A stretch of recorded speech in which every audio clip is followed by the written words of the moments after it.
Hey guys, it's Kelsey. I'm going to show you guys how to make a candy cuff. This is mainly for my cousin who lives in North Dakota. I taught her how to make them over the summer, but she forgot, so I told her I'd make her a tutorial. So if you don't know what a candy cuff looks like, this is a small one that I made not too long ago. It's not that hard, and once you get to making the basics of it, then you can start making big ones with more complicated designs like this one. This is my mustache bracelet. My mom doesn't believe that it's a mustache. She thinks it's a bra, but it is a mustache. So what you're going to need is some elastic stuff. I'm using black elastic cord right now because you can see it on camera better than you can see something like bead and stretch. So this is just for a tutorial purpose. You can use whatever string you like. If you like using this, you can use it. If you want to use bead and stretch or 0.5mm stuff, it's completely up to you. So let's get started. Okay, so the first thing you want to do is find your pattern or make a pattern, and you can find and make patterns on KandiPatterns.com. I'll leave a link in the description box, and whenever you find your pattern, you can click on it and scroll down, and it'll tell you how many columns and how many rows there are. The columns are how many beads across there are whenever you make your single. So if it says 34 beads, then then there will be 34 beads whenever you make your single. And you'll understand that all after I start the tutorial. So I'll leave a picture right here.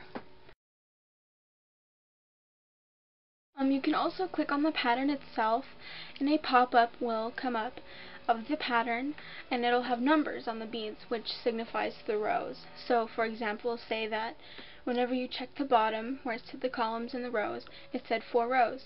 Then going up, it should say 1, 2, 3, 4. And I'll show a picture of that right here. So after you figure out all that, take your string and just follow the pattern. The pattern has numbers on it, like I said, and start from the left where the ones are.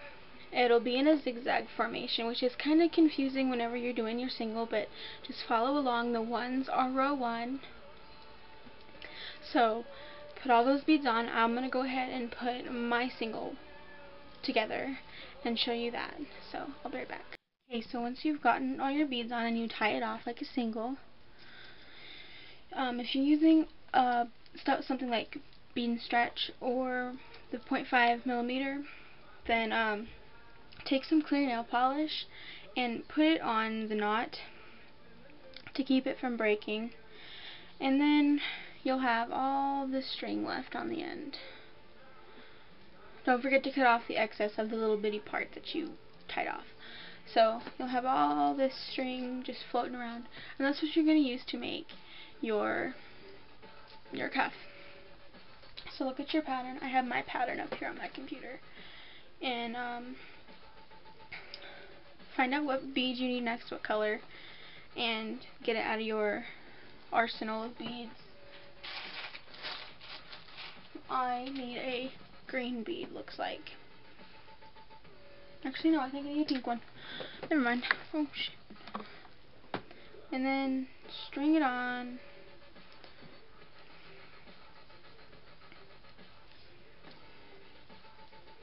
And you want this bead to sit on top of this one,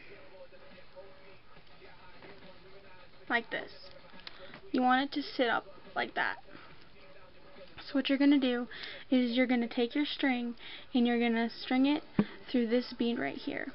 The bead that, how do I explain it? The bead that you don't want the bead to sit on, I guess. The one right next to the one that it's going to be sitting up on. Let me show you, and that might make a little bit more sense. That tickled my tongue.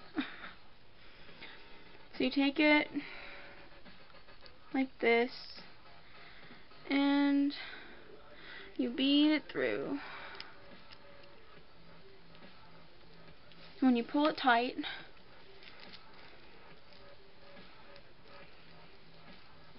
that bead will be sitting directly on top of the one that you didn't string through. So after that, do the same thing. You look at your pattern, find out what bead you need next, and put it on. I need a green bead, and I'm pretty sure of it this time that I need a green bead. String it on.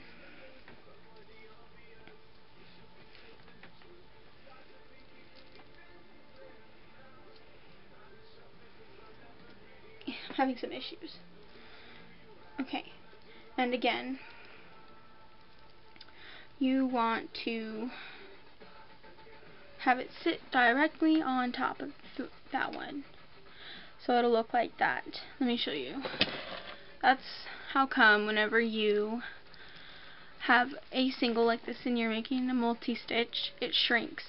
So you have to watch out. So don't make one with 2 little columns, otherwise you'll end up with one that doesn't fit. Because it zigzags like that. If you can see the bottom, that's what the bottom's from. It zigzags like that. And you can kind of see it starting to zigzag right now. So you take it, and since you want it to sit on top of this one, you bead it through the one right next to that. So get the end of your string. Usually I'm sitting like at a table or in my lap, and it's not this hard for me to bead it through, and the string isn't cooperating. Okay, and then you pull it through. Ta-da! Nice and pretty. Now I'll show you guys one more time. You look at your pattern and you find out which color bead you need next, and you string it on. I need a pink bead. So you put it on there, and you want it to sit, again, this is kind of redundant, but you know, sometimes repeating something makes you memorize it. And you want it to sit on top of this one.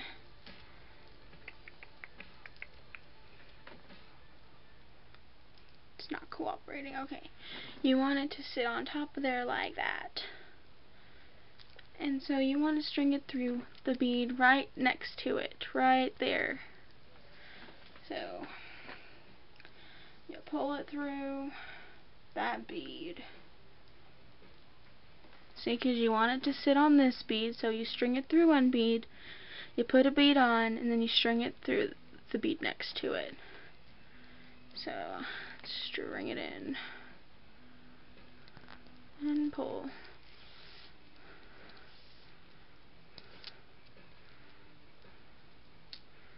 And there you go. Now I'm gonna finish this second row off, and yep, and then I'll do the second row through.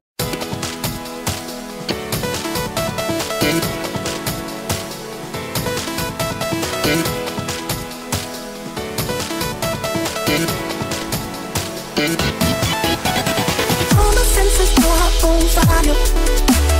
Let it beat above the floor. Only wanna get you higher, higher than we've been before. Dancing on the telephone higher. Amplifiers all aglow. Push it till the walls perspire. Bullets raining down below. Love and motion. Yeah, yeah. Love and motion. Love and motion. Yeah, yeah. Love and motion.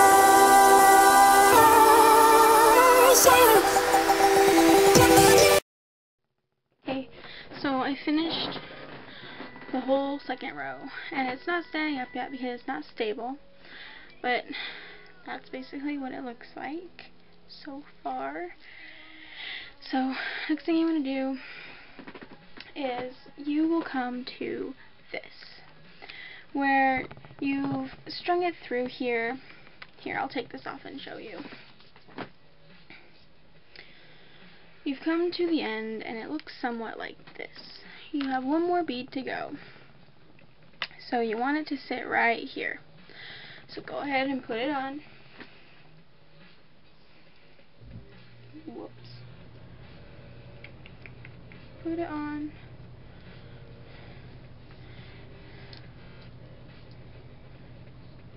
And it's on there just how you want it, and you still want it to sit up like that. And so you're going to have to bead it through here. This bead right here, because you want it to sit on this one.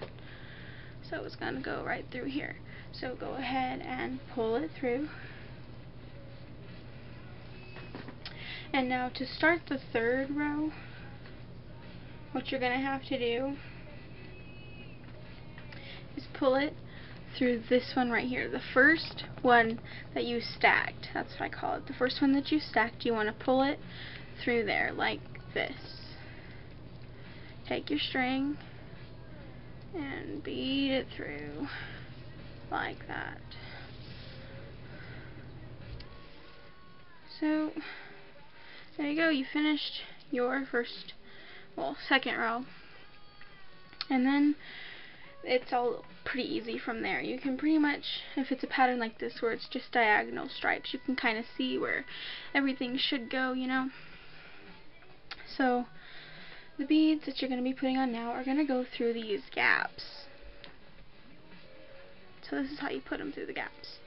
You look at your pattern and you find out what color bead you need, and I need a pink one.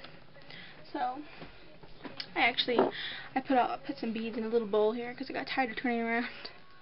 So put your bead on as normal, and you want it to go through this gap right here. So you string it through the next bead that has been brought up, the second stacked bead that you put on there. So you got something like this. And again, you do the same thing. You find out what color bead you need. I need a green one, and you string it on. That's pink. String it on. And then the next, the next raised bead in between, like you want it to sit here. So you put it through the next raised bead. So basically, like the first time you put a bead on, you bead through the one next to it, and so on until you go all the way around. And it's basically like this the whole time. But Sorsha asked me to do the whole thing, so it's gonna be the whole thing. So yeah, it kind of looks like that once you get it going. I'll show you guys one more time. And you guys can always rewind and see it again if you need to, but I don't feel the need to do it over and over and over again. So find out what bead you need. I need a pink one. So take the bead and you put it on as usual, and you want it to be on in this gap right here. See how it's in the gap that was there before? Put it in the gap. So it's coming out of this bead, so you put it through the bead next to it.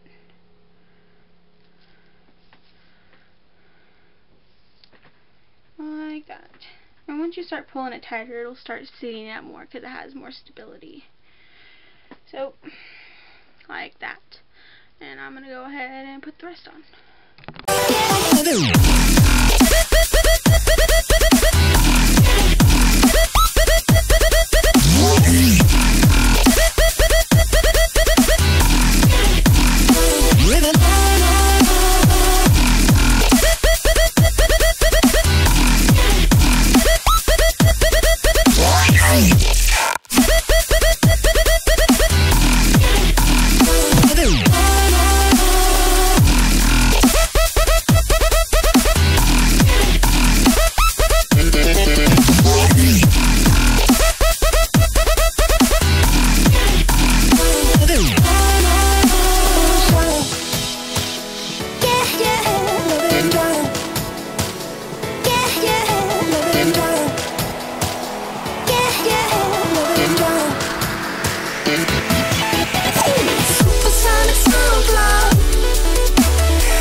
finished your third row and it's starting to come together and standing up and everything, and you come to this last part again where you have one more bead to go, and you want to do the same thing. You want it to be through this gap right here. So you take your bead, I already put mine on, and then you take your string and you just string it through like you would. And then to start the next row, hold on, it's twisted. Okay. To start the next row, whoops, sorry guys, you want it to come through this bead right here. So put it in there.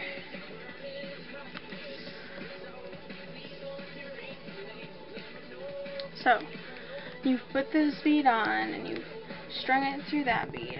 Hopefully you can see that. You string it through there, and then you put it through here. So it's coming out of here. So you basically just brought yourself right back to where you started the first time. You have all these gaps to fill. So just do the same thing. You just fill in the gaps. And make sure that you're referring to your pattern, because some patterns are harder than others. And also when you're on Kandi patterns, make sure that if you're looking to do one of these types of cuffs, which is called a multi-stitch, make sure you are reading a multi-stitch pattern, because they have a payout stitch setting now where you can make payout stitch designs. And if you guys want a tutorial on the payout stitch, I'll be more than happy to do that, because I'm amazing. Not to be conceited, I'm amazing at payout stitch because it's my favorite. So again, just make it, put your bead on, because you want it to go through that gap right there. That gap right there. So I need a pink bead because I'm doing a diagonal stripe pattern. So I need a pink bead to go right there. So grab your other end of your string, put on your bead,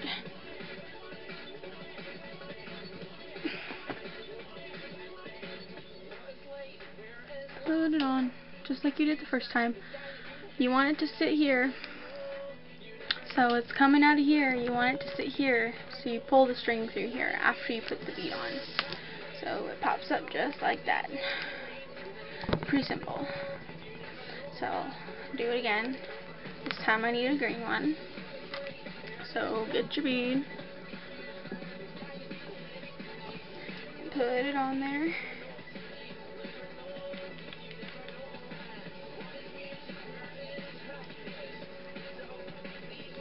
put it on there, and again you pulled it through this bead and you want it to sit right here, right in this gap. So you pull it through here. So it came out of here, put your bead on, and then you pull through here. So it pops up like that.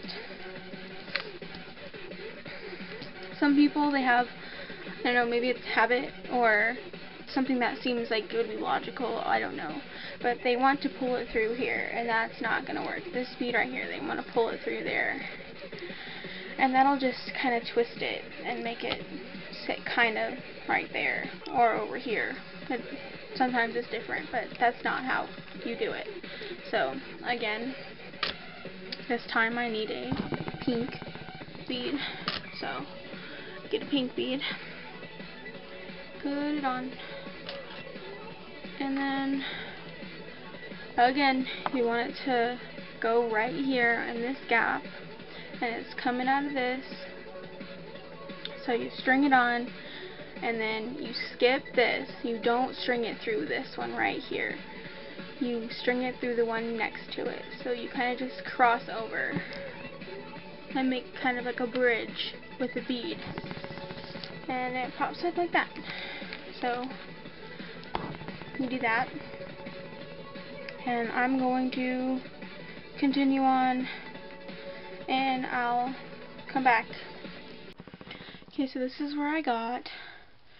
I don't have enough string to keep going, but if you were to run out of string before you were finished, you would tie it off and then add more string. And right now I'm going to tell you how to tie it off. So you have the string that you don't need anymore. So you take your bracelet and you kind of separate it like this, and you'll find a little space like that. So you take it and you pull it through like this so that you have a loop right there, and just tie a knot. Sometimes I'll go through that same loop more than once, but I wouldn't do it too terribly much, otherwise the knot will get too bulky and it'll cause a space. So again, you find that space and you put it through there until you get a loop like so. Get a little loop and then pull. And do that as many times as you think you need to. And like I said before with the knots, if you are using clear elastic string like bead and stretch or the 0.5mm string, then I suggest using some clear nail polish to put on the knot. So after you do that, you can then cut the excess off. And now this is where if you needed to you would add more string if you needed it, and this is how you would do it. So whenever you finished whatever bead, whenever you're restarting row, wherever you tied it off, I'm going to use the extra string that I cut off to show you guys, but where that knot is, you would put it through there and tie it there like that, so you would again have more string there and then keep going. So again, I'll show you one more time. Where that knot is right there, you would take your string and put it through there like that and then tie it off. I'm not going to tie it off, but if I were to tie it off, it would just kind of hang there like it's supposed to be there. So that's how you make a cuff. I made this relatively small because it's kind of late at night and I was running out of string and all sorts of things. I'm kind of tired and I'm kind of trying to finish watching Harry Potter. I'm a nerd. So anyways, that's how you make your basic multi-stitch cuff. If you have any questions at all, you can message me or leave a comment down there. Sorry, it's really late. And then yeah, comment, tell me if you guys want to see a tutorial on a peyote stitch bracelet. If you don't know what a peyote stitch bracelet looks like, let me show you. I have to get it out of my drawers.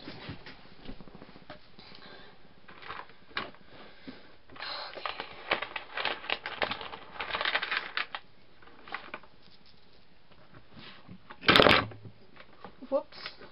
Sorry, knocking things over.